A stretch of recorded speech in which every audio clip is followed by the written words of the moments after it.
Facebook पर छइले बा सब पर दीवाना बनइले बा पूरा इंस्टा या फेसबुक पर छइले बा सब पर दीवाना बनइले बा अजब गजब के वीडियो बनावे औरी घुमेला जेने तेने अजब गजब के वीडियो बनावे औरी घुमेला जेने तेने जब से भइल बा वायरल भौजी के लइका बोलेला खाली टेंगे टेंगे जब से भइल बा वायरल भौजी के लइका बोलेला खाली टेंगे टेंगे। Mix by Pritam Maurya.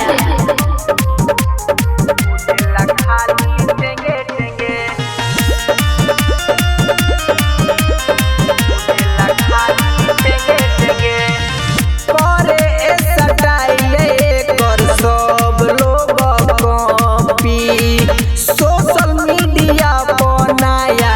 आइल बा टॉपिक करे स्टाइल लोग सब एकर कॉपी सोशल मीडिया पर नया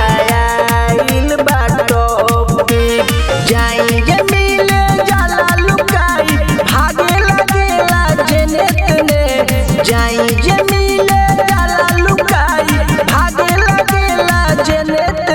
जब से भइल बा वायरल भौजी के लइका बोलेला खाली टेंगे टेंगे जब से भइल बा वायरल भौजी के लइका बोलेला खाली टेंगे टेंगे।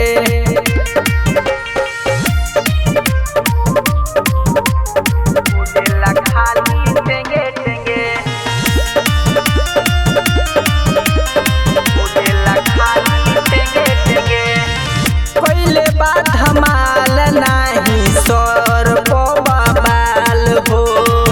सब पर जुबान पर कहीं सवाल हो पहले बात हमाल नहीं सर पे बाटे बाल हो सब पर जुबान पर कहीं सवाल हो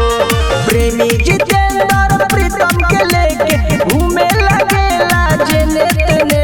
प्रेमी जितेंद्र प्रीतम के लेके घूमत रहेला जेने तेने जब से भइल बा वायरल भौजी के लइका बोलेला खाली टेंगे टेंगे